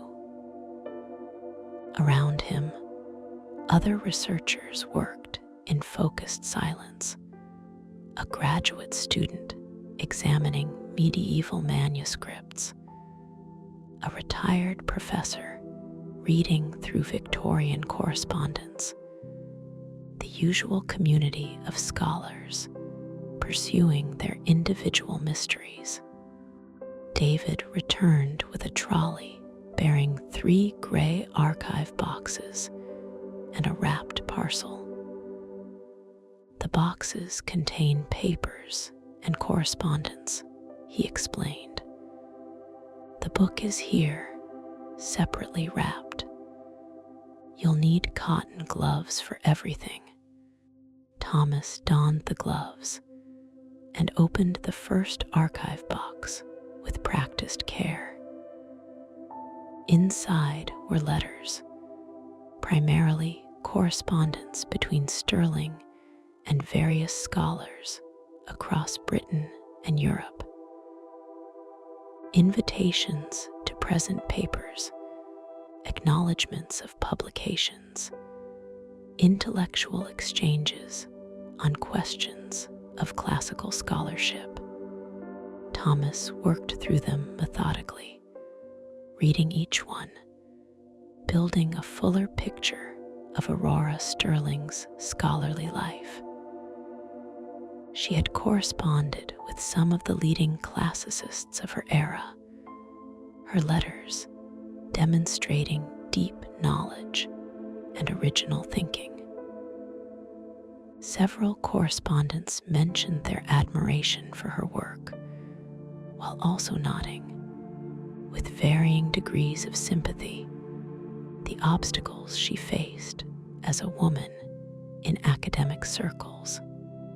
In the second archive box, Thomas found Sterling's correspondence with Arthur Whitmore. There were dozens of letters spanning from 1835 to 1889, a friendship and intellectual partnership that had lasted more than 50 years. Thomas read them with growing affection for both writers. The early letters were formal, polite exchanges between professional acquaintances. Whitmore asking Sterling's opinion on a Greek inscription, Sterling requesting Whitmore's help in locating a particular edition of Aristophanes. But gradually, over years, the letters became warmer, more personal. The two scholars sharing not just professional queries, but thoughts, observations, moments of humor and vulnerability. A letter from Whitmore, dated June 1847, a month after the encoded manuscript, read, "My dear Aurora, your response to my cipher was received with the deepest gratitude and joy. That you took the time to construct so elegant a key, encoding your answer in the very margins of Ovid, our mutual favorite, demonstrates the sympathetic understanding between us that I cherish above all else. Yes, let us proceed with the shadow catalog. I believe we can create something of lasting value, a testament to the books that have been lost, but need not be forgotten. Your knowledge of classical citations will be invaluable in documenting works from antiquity, while my access to medieval and early modern references may help reconstruct more recent losses. I shall begin gathering materials immediately. Perhaps we might meet to discuss methodology. I could call at Falcon House on Thursday afternoon, if that suits your schedule. your devoted friend and colleague, Arthur. So Sterling had responded to Whitmore's encoded letter, and they had proceeded with their collaboration. Thomas felt a warm satisfaction in knowing the story hadn't ended with unrequited feeling, but with acceptance and shared work. He turned to the third archive box, hopping for more information about the shadow catalog itself, perhaps drafts, notes, outlines of their methodology. Inside, carefully wrapped in acid-free tissue paper, was a book.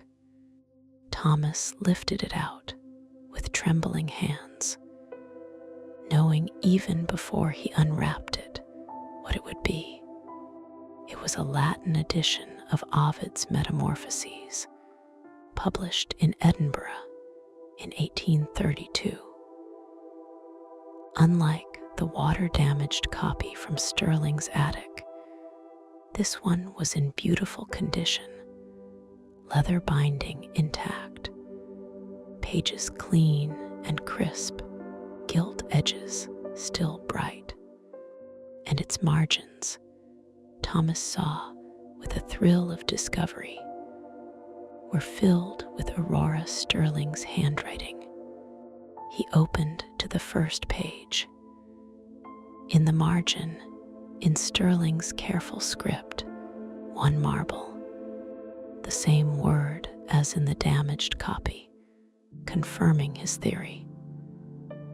Thomas paged through carefully, counting the marginal entries. They ran through all 68 pages of the text, each page bearing a single English word, numbered sequentially. This was the complete key to Whitmore's cipher, Sterling's answer to his encoded letter, her contribution to their secret language. Thomas photographed each page with his phone, working carefully to capture Sterling's marginal notes clearly. David, the archivist, watched approvingly.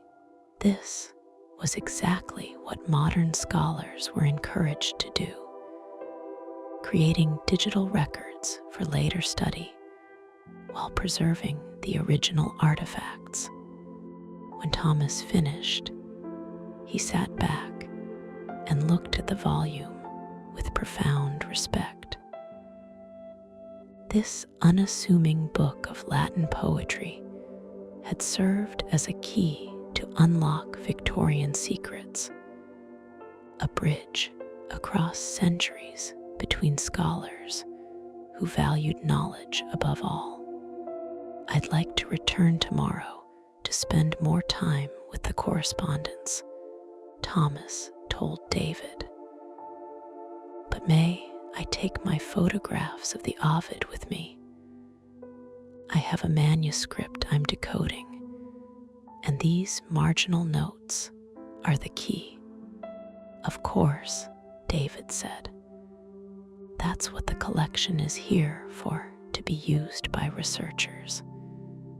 Would you be willing to share your findings when you're done? If there's new scholarship on Sterling's work, we'd like to include it in our finding aids. Absolutely, Thomas promised. In fact, I think this might lead to a publication about Sterling and her collaborator, Arthur Whitmore. I'll make sure the university library receives a copy. Back at Meridian Books, Thomas closed the shop for the afternoon, hung the research in progress sign in the window, and settled at his work table with the manuscript, his notebook, his photographs of Sterling's Ovid, and a large pot of tea. Fiona had left a note. 3 customers came by. 2 browsers, 1 serious collector looking for Scottish Enlightenment philosophy. I showed him the Hume first editions, and he'll return tomorrow. Dying of curiosity about your mystery. F. Thomas smiled. Tomorrow he would tell Fiona everything. But today he wanted to lose himself in the work of decoding, of bringing Whitmore and Sterling's hidden text back into the light. The process was methodical but meditative. He worked through the manuscript page by page, identifying each nonsensically spelled word, finding its corresponding number in Sterling's margin annotations, making the substitution. The first paragraph decoded as, "The cipher calls beneath the marble where Strews kept the faithful record of 2012 years walking the path of knowledge. Lost now to flame and time, yet not forgotten by those who search the margins of surviving texts for fragments of what once existed whole." Thomas paused, his scholarly instincts engaged. A Strews wasn't a name he recognized immediately, but the context suggested someone associated with ancient knowledge, perhaps a librarian or scholar. And 2012 years, that would be 2012 years before 1847, roughly the year 165 CE. He continued decoding, and slowly the nature of Whitmore and Sterling's project emerged. They had created a systematic catalog of books known to have existed in antiquity, but no longer surviving in complete form, works mentioned by other authors, cited in ancient letters, referenced in historical documents. For each lost book, Whitmore and Sterling provided what evidence remained, who had mentioned it, in what context, with what degree of apparent reliability. They attempted to reconstruct titles, authors, contents, and dates of composition based on fragments and references.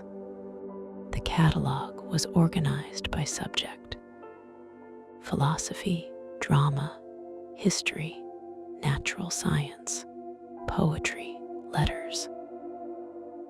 Under each category, dozens of entries documenting works that had vanished, plays by Sophocles known only from ancient plot summaries, historical chronicles mentioned by later writers, philosophical treatises that existed only as quotations in other texts. Thomas found himself deeply moved by the painstaking work. This was scholarship as an act of memory, an act of resistance against loss. Whitmore and Sterling couldn't recover the books themselves. Those were gone forever, consumed by fire or decay or simple neglect. But they could ensure the books were remembered, that their existence was documented, that future scholars would know what had been lost. The work was meticulous, citing sources for every claim, expressing appropriate scholarly caution about uncertain attributions. But beneath the careful academic prose, Thomas could feel the emotion, the sadness over disappeared knowledge, the determination to preserve what could be preserved. Near the end of the decoded manuscript, after dozens of catalog entries documenting lost works, Whitmore had included a personal note. This catalog represents 5 years of collaborative research by Aurora Sterling and Arthur Whitmore. It is incomplete. Such a work can never be truly complete, but it is offered in the spirit of scholarly service. We have worked together in joy and partnership, finding in our shared passion for books a bond stronger than any that society might have sanctioned. If this work has value to future scholars, we ask only that both our names be remembered in connection with it.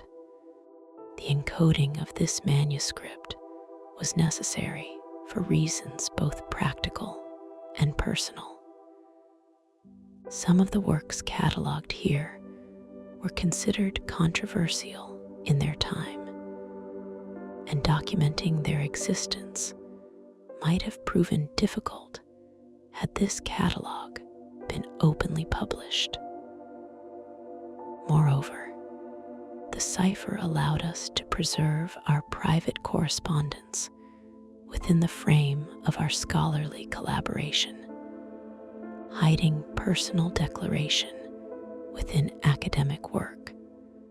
We leave this manuscript to posterity, trusting that when the time comes for it to be decoded, both the scholarship and the story it contains will find understanding readers. Arthur Whitmore and Aurora Sterling, Edinburgh, December 1847. Thomas sat back in his chair, the complete transcription before him.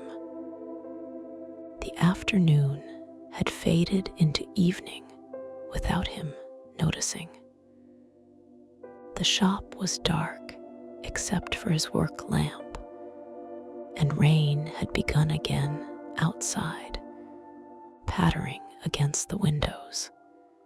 He had solved the cipher, decoded the message, recovered both Whitmore and Sterling's scholarly catalog and their hidden love story. It was Friday evening, 4 days since the manuscript had arrived, 4 days of investigation and discovery. But one question still remained, nagging at him with increasing insistence. Who had sent the manuscript? And why now, after nearly 180 years? Thomas spent Saturday morning at the shop, catching up on ordinary business, helping customers, processing new acquisitions, working through the necessary but mundane tasks of running a bookshop. Fiona peppered him with questions about the cipher, and he shared the basic story, promising to show her his complete transcription once he had typed it up properly. But his mind kept returning to the mystery of the manuscript's arrival. Someone had chosen him specifically to receive it. The package had been addressed by hand, sent by courier, delivered without explanation or return address. Someone who knew about Thomas's interest in bibliographic puzzles. Someone who had watched his work, perhaps heard him speak at the Bibliographical Society. Someone who who wanted the manuscript decoded, but couldn't or wouldn't do it themselves. Around mid-morning, the shop bell chimed, and an elderly man entered. He was perhaps 80, well-dressed in a wool coat and herringbone scarf, walking with a mahogany cane, but moving with steady purpose. He had the bearing of someone who had been accustomed to respect his entire life, an academic, perhaps, or a professional of some standing. He looked around the shop with a slight smile, his gaze taking in the floor-to-ceiling shelves, the careful organization, the atmosphere of quiet scholarship that Thomas worked hard to maintain. Then his eyes found Thomas at the work table. "Mr. Ashwood?" he asked, his voice educated and precise. "Yes, I'm Thomas Ashwood." "I'm James Whitmore," the man said. "I believe I sent you a rather puzzling package earlier this week. I've been rather anxiously hoping you might unravel it." Thomas felt his heart skip a beat. "Whitmore? You're related to Arthur Whitmore?" "His great-great-grandson," James Whitmore said. "My great-great-grandfather Arthur passed the manuscript down through the family with very specific instructions. May we sit? I have a story to tell you, if you have time." Thomas immediately led him to the 2 comfortable chairs near the front window, his favorite spot for conversations with serious collectors, and asked Fiona to mind the shop while he spoke with Mr. Whitmore. She nodded, her eyes bright with curiosity, clearly recognizing that something significant was happening. Thomas made tea, while James Whitmore settled himself in one of the chairs, arranging his coat and cane carefully. When Thomas returned with 2 cups of strong breakfast tea, the old man accepted one gratefully. "The manuscript has been in my family since Arthur Whitmore's death in 1889, James began, wrapping his hands around the warm cup. "It was kept in a locked box, passed from generation to generation, with very specific instructions that it should be preserved carefully, but never decoded, never published during the lifetimes of anyone who remembered Arthur and Aurora personally." "Why the secrecy?" Thomas asked. "My great-great-grandfather felt the personal elements were too private to share during his lifetime or immediately after. He worried that Aurora Sterling's family might object to the revelation of their relationship, however innocent it had been. And he worried that Sterling herself, so careful to maintain her scholarly reputation despite society's barriers, might be diminished if people focused on the romance rather than the intellectual achievement. James sipped his tea before continuing. "So he requested that the manuscript be kept sealed for 100 years after both their deaths. That time limit passed in 1993. But by then, no one in my family understood what the manuscript was or why it mattered. My father had it, then I inherited it, and we simply kept it out of respect for Arthur's wishes, without quite knowing what we were preserving.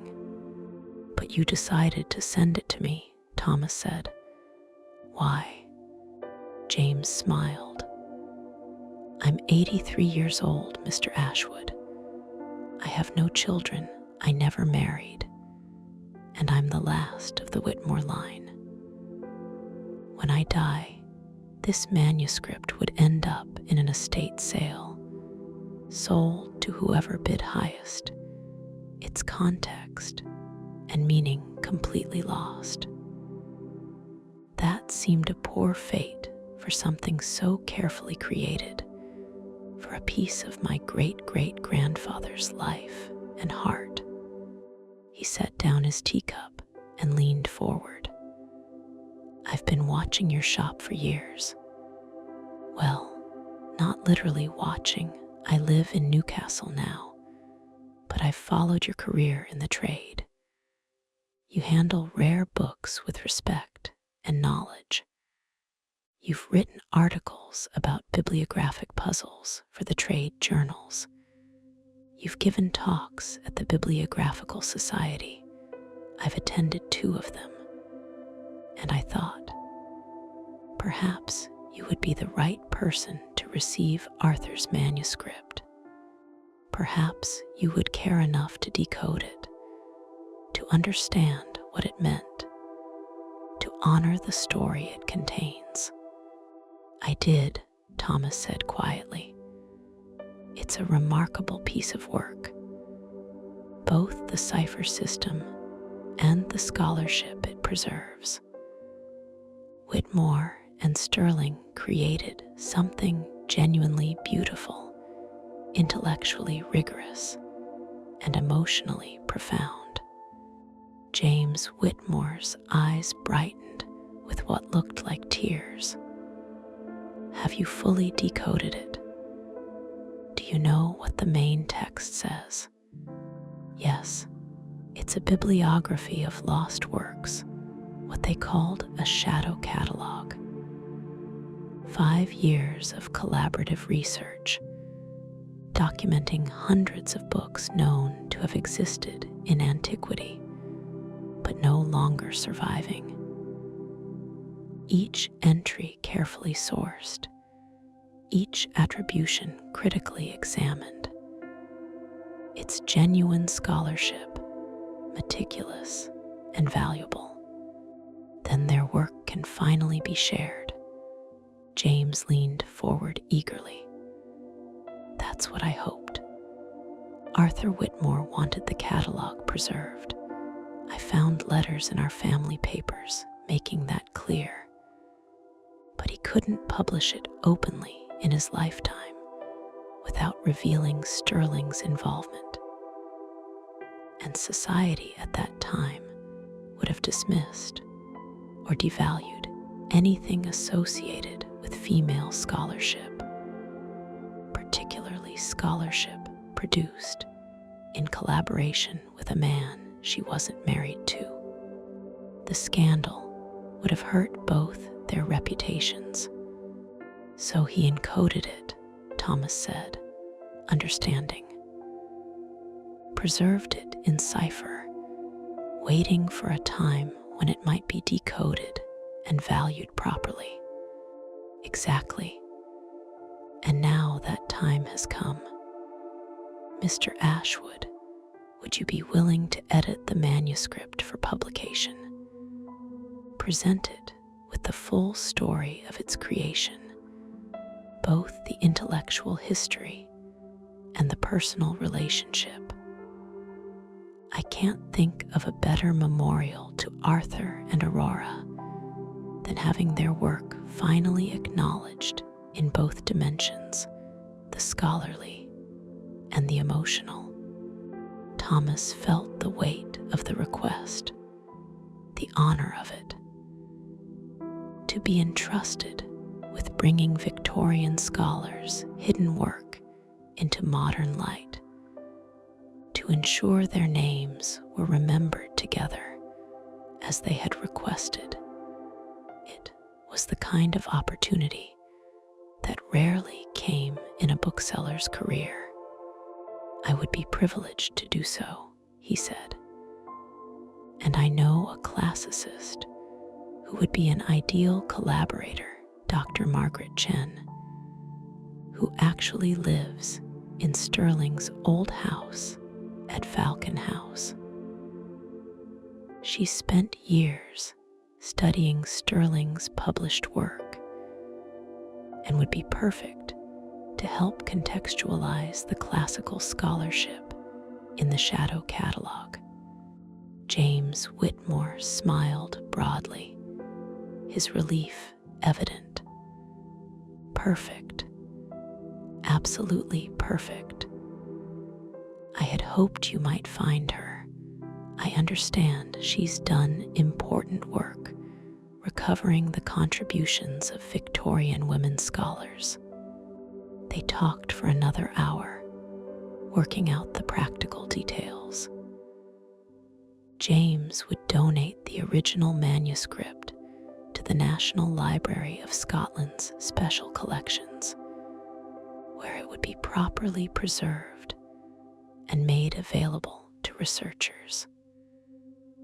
But Thomas would retain rights to publish an edited and annotated version with Dr. Chen's collaboration, ensuring that Whitmore and Sterling's work finally reached the audience they had anticipated.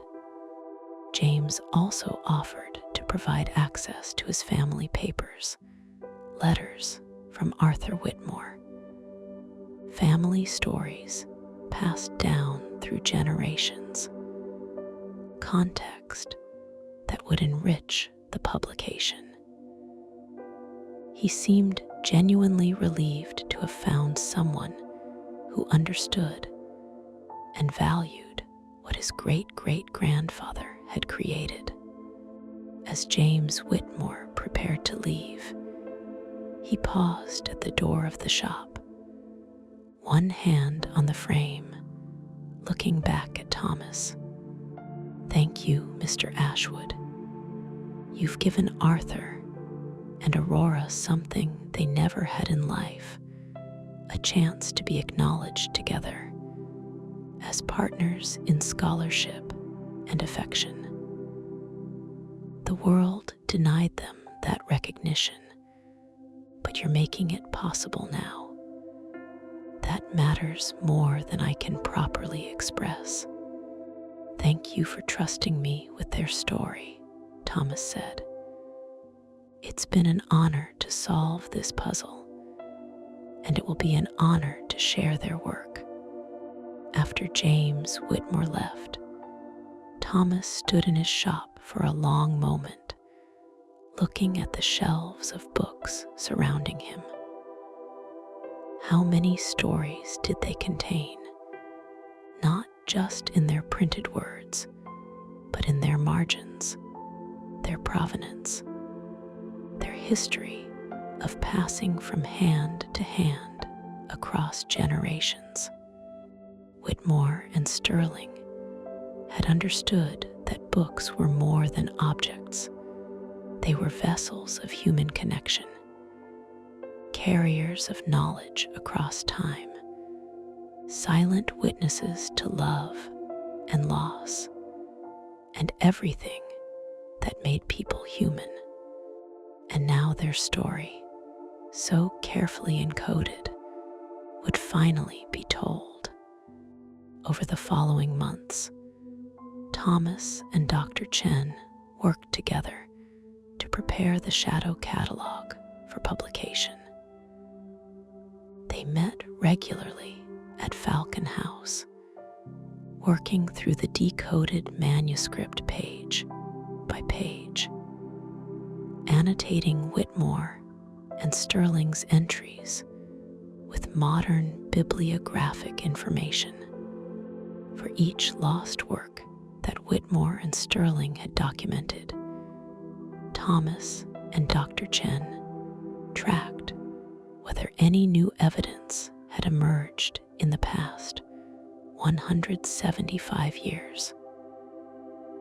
Some of the lost works had actually been recovered, fragments discovered in monastery libraries, palimpsests revealed through modern imaging technology, manuscripts identified in private collections. Dr. Chen provided expert commentary on the classical texts, while Thomas researched the medieval and early modern works. They wrote a lengthy introduction explaining the cipher system, the love story between Whitmore and Sterling, and the historical context of Victorian scholarship. Thomas included photographs of the original manuscript, showing the beautiful copperplate hand, the marginal notations, the elegant construction of the cipher. Dr. Chen contributed a scholarly essay on Sterling's contributions to classical bibliography, arguing that her work on manuscript provenance and reconstruction of lost catalogs had been ahead of its time. She placed Sterling in the tradition of pioneering women scholars who had pursued learning despite enormous obstacles, making significant contributions that were often attributed to men or simply forgotten. The book was published 18 months after the manuscript's arrival at Thomas's shop. An academic press specializing in bibliography and book history agreed to take it on, recognizing both its scholarly value and its human interest. They produced a beautiful edition, hardcover with gilt titles, high-quality paper, careful typesetting that honored the Victorian originals. The book was titled A Shadow Catalogue of Lost Works, the hidden scholarship of Aurora Sterling and Arthur Whitmore, with an account of their bibliographic cipher. Thomas and Dr. Chen were listed as editors and annotators. It received respectful reviews in scholarly journals, the library, papers of the Bibliographical Society, Classical Quarterly. Reviewers praised the meticulous scholarship of the Victorian originals and commended Thomas and Dr. Chen for their careful editing and contextualization. But the book also received unexpected attention from a broader audience. Several newspapers ran feature articles about the Victorian love letter, a continua hidden in cipher. A BBC radio program did a 15-minute segment on the story. A popular history blog devoted an entire post to Whitmore and Sterling's secret bibliographic romance. People were charmed by the story of two scholars who had expressed their love through the language of books, who had created an elaborate cipher as both professional tool and personal declaration. The tale had everything a good story needed: intelligence, devotion, obstacles overcome, and the satisfying resolution of a mystery nearly 2 centuries old. Thomas kept the shop's copy of the published Shadow Catalogue on his desk, where he could see it every day. The spine read simply Sterling and Whitmore, their names united in print as as they had never been united in life, a small correction of history's oversight.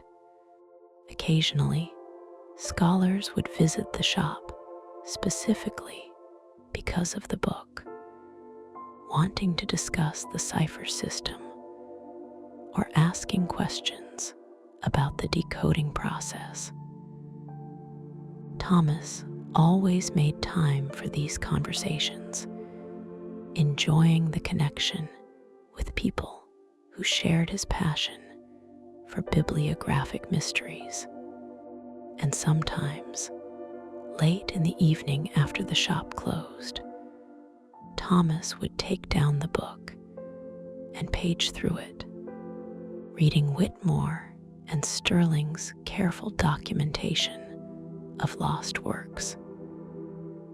He thought about all the books that had vanished, plays and poems and histories and scientific treatises, all the human knowledge that had slipped away despite people's best efforts to preserve it.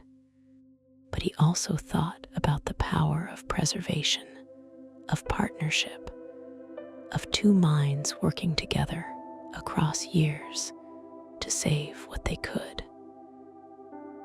Whitmore and Sterling hadn't been able to recover the lost books they cataloged, but they had ensured those books were remembered. They had created a testament that this knowledge had existed, that human minds had created it, that it had mattered once and should not be wholly forgotten. That seemed like important work, essential work even. One evening in late autumn, nearly 2 years after the manuscript's arrival, Thomas was closing up the shop when he noticed a young woman standing outside, looking at the books displayed in the window. She was perhaps 30, carrying a battered backpack, clearly a student or young scholar. When Thomas opened the door to lock up, she turned to him with an eager expression. "Excuse me, are you Thomas Ashwood, the one who edited the Sterling and Whitmore catalog?" "I am," Thomas said. "I'm writing my dissertation on Victorian women scholars," she said in a rush, words tumbling out in her excitement. "Aurora Sterling is one of my main subjects. Your book, The Shadow Catalog, it completely changed my understanding of her work and her life. I wondered if I could ask you some questions about the manuscript, about how you decoded it." Thomas smiled and stepped back, holding the door open. "Come in. I'll make us some tea, and you can ask me anything you like." As the young scholar followed him into the shop, already pulling out her notebook and asking about cipher systems, Thomas felt a deep satisfaction. This was how knowledge moved forward, one person passing understanding to another, each generation building on what came before, stories preserved and told and retold across time. Whitmore and Sterling would have approved, he thought. They had created their cipher to preserve knowledge and to declare love. And now, 178 years later, their work was inspiring new scholarship. Their story was being told. Their names were remembered together. On certain evenings like this one, when the light was just right and the air smelled of old paper and possibility, Thomas could almost hear the whisper of pages returning somewhere in the past. He could almost hear two voices, one man's, one woman's, bent together over a desk in Victorian Edinburgh, encoding their devotion in the language of books, creating puzzles that would wait patiently for someone to care enough to solve them. The shop's lamp glowed warmly in the window. Rain pattered gently against the glass, and inside, surrounded by thousands of books, each with their own hidden stories, Thomas Ashwood made tea for a young scholar and prepared to share what he knew about a Victorian mystery solved through patience, attention, and love. Closing, and so our story ends, dear listener, in that gentle bookshop on a rain-swept Edinburgh street, where mysteries solved lead to new scholars asking questions, where knowledge passes from hand to hand across generations, where the work of the past illuminates the present. Thomas Ashwood has honored the partnership of two Victorian scholars who loved books and each other. He has decoded their cipher, shared their work, ensured their names are remembered together. And in doing so, he has added his own chapter to the long history of bibliographic mysteries, a chapter about persistence and care, about the hidden stories that wait patiently in the margins for someone to notice them. Let yourself drift now, carrying with you the image of candlelit archives and secret messages, of marginalia and love letters disguised as scholarly work, of partnerships that endure across time. Let your breathing slow and deepen, your body sink more heavily into rest, your mind settle into the peaceful knowledge that some mysteries, when solved, reveal not just answers, but human connection.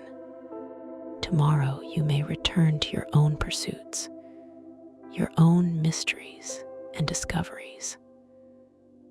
But tonight, there is only this: the peaceful ending of a story, the satisfaction of a puzzle solved, the gentle reminder that what we preserve with care and love echoes across centuries. Rest well, dear listener, rest well. The books keep their secrets, but they also keep their promises. And in the quiet hours, if you listen carefully, you can hear them whisper